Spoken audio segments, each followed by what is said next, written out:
Hey, what's up, everyone? T Rob here with the Biz Pulse. And I'm excited because I'm back and I decided to change the channel up. And my original thought when I started Biz Pulse was what it stands for, and that's getting into businesses and learning the pulse of the business, like how it operates, how you become an entrepreneur, etc. So that is the focus of this channel. From now on, we're going to talk about self-employment, entrepreneurship, business startups, business financing, business operations, and some of it will be, just me talking about a subject, but I'll also have guests in that, we have some brilliant people in the community that are entrepreneurs and that can share light on maybe things that you're struggling with your own business, or maybe you're thinking about becoming self-employed, right? So in today's episode, I am going to talk about what is self-employment. And I know people go, "Oh, heck, I know what self-employment is," but I don't know if people really think about some of the pros and cons of that. So I know most of you, some of you, well, let me go back one step. I have been in self-employed, an entrepreneur for years. I mean, I have 20 plus years of being an entrepreneur. I have done well and I have stunk. I mean, honestly, I am a thinker, I'm an entrepreneur. So I'm willing to take chances and try things, and sometimes that doesn't work. But most entrepreneurs are that way. But some of you have aspirations of leaving your 9 to 5 jobs and creating a business, which entails maybe working from home, maybe freelance, maybe a service business, whatever. Even while this would kind of appear like a good alternative, there are a few things to think about before the independent choice. To help you decide whether self-employment is good for you or not, I'll go through, some benefits and some drawbacks of it in this, short little video. By the way, please subscribe to the channel and like the video and share it. And I would love for you to do that, and I'd appreciate it. Thank you. Again, this is T Rob with Biz Pulse, and we're talking about self-employment. What is self-employment? There can be pros and cons of self-employment. And let me just kind of give you an example. So you get sick, right? If you're employed, they typically have somebody that can maybe take up the slack and do your work, right? If you're self-employed, typically that work is going to pile up and you're going to be getting back into that. So that's something to think about. It's kind of a pro and a con. I mean, it's probably more of a con, honestly. But and we'll go into different stuff in a little bit here. So what is self-employment? When you work for yourself instead of an employer, you're self-employed, right? You're free to choose you know, how, when, where you want to work. However, this also implies that you're in charge of your own taxes, health insurance, retirement planning, unemployment insurance, employees potentially. So it's critical to make arrangements for such like commitments, right? Although many people discovered that they can make more money working for themselves um, than they can for in a traditional job. There's typically a trade-off between like self-employment and just income. Um, I've actually done both, and I can talk to you about both of them. Others appreciate having the freedom to set their own hours, work on their own projects, or just spend time with loved ones.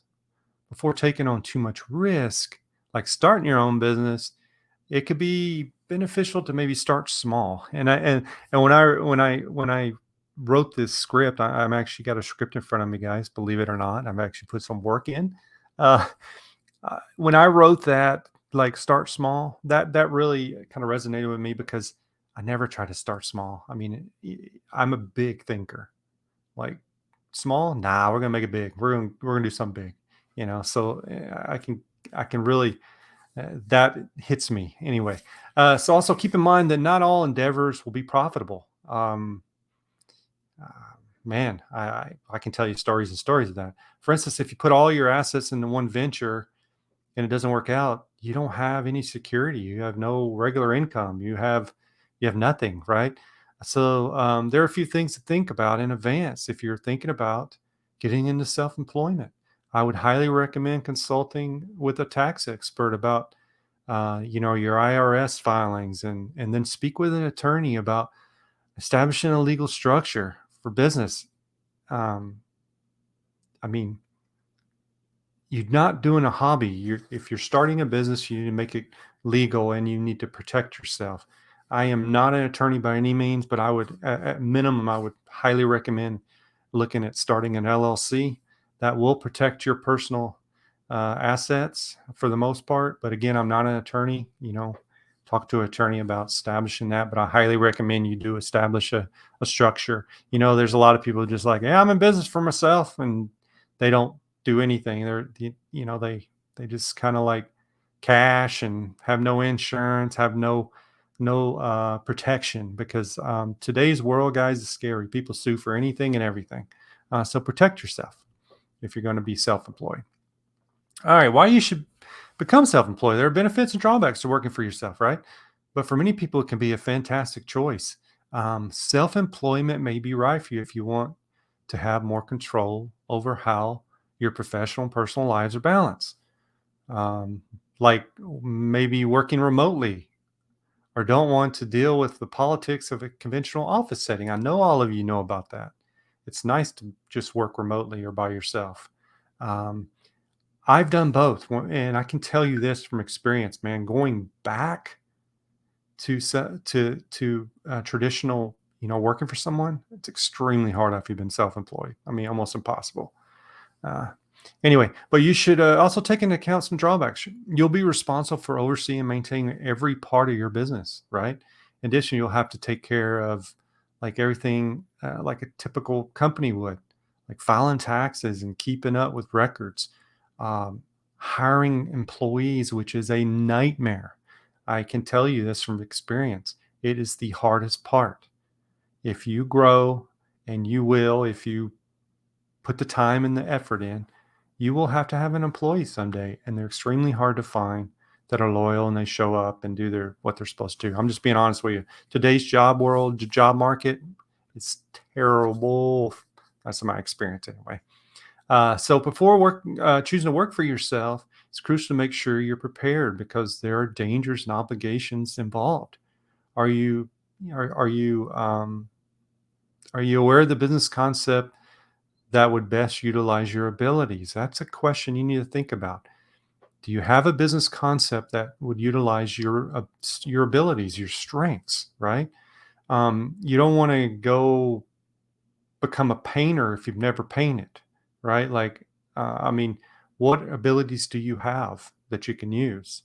Don't commit yourself just yet. Consider how long it might take to start experiencing effects. I can't talk. Consider these ideas first, and if they speak to you, feel free to look into the possibility of becoming an entrepreneur. Right? Being an entrepreneur could be one of the most fulfilling decisions you make if you do some research into whether self-employment is right for you, because it's not right for everyone. Consider the risk and responsibilities involved with being an entrepreneur, and take the time. This is a huge one. Take the time to consider how much financial stability you have or need before starting this journey. If you have $10 in the bank and you're trying to start a business that is going to take time to get any income coming in, it may be hard. You may have to start small. You may have to work somewhere else and start at the same time.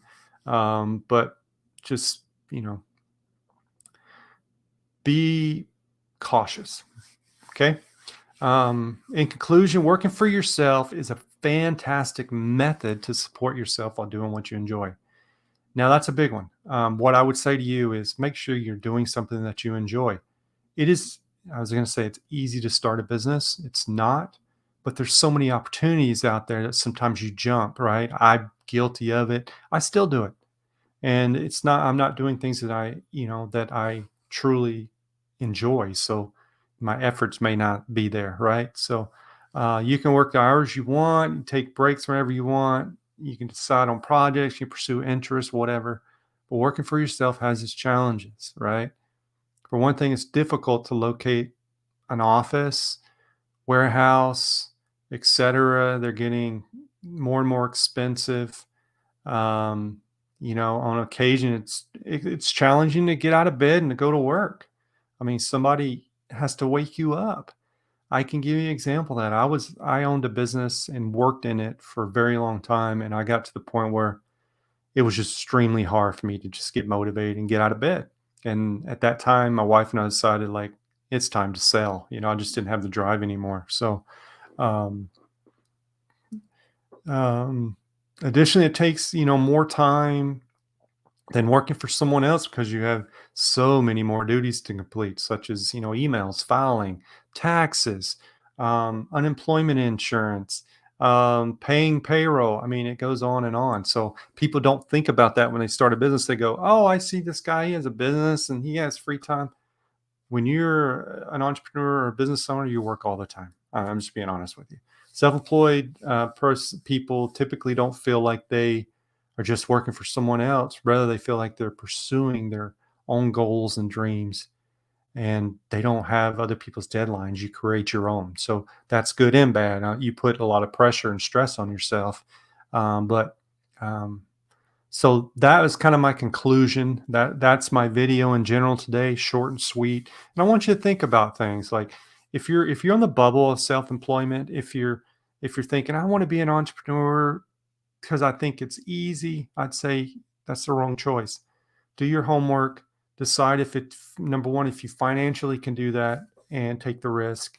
And then um, if you can, then do the research and find something that you can use your abilities, your assets that you have currently to grow that and to move into it quickly. Because there's a huge learning curve when you buy a business or start a business if you don't know anything about it. You either have to hire people to help you, or you have to study and try to learn it. But think about those things. The pros is you work for yourself. No one else tells you anything. You show up at the office or you don't. You control your finances. No one else does. You can grow or not grow. You don't have a pressure of somebody telling you need to do certain things. So there's definitely pros and cons of both. So make sure you measure those. Guys, that's it for me this week. That is self-employment, pros and cons in general. And I hope that you will like, subscribe, share this, and please leave me a comment too if there's a topic you'd like to see me cover. So guys, thank you so much. And I just wanted to say Biz Pulse is back and we're going to keep moving every week and putting some great content out about business, entrepreneurship, etc. Have a great one, guys. See you soon.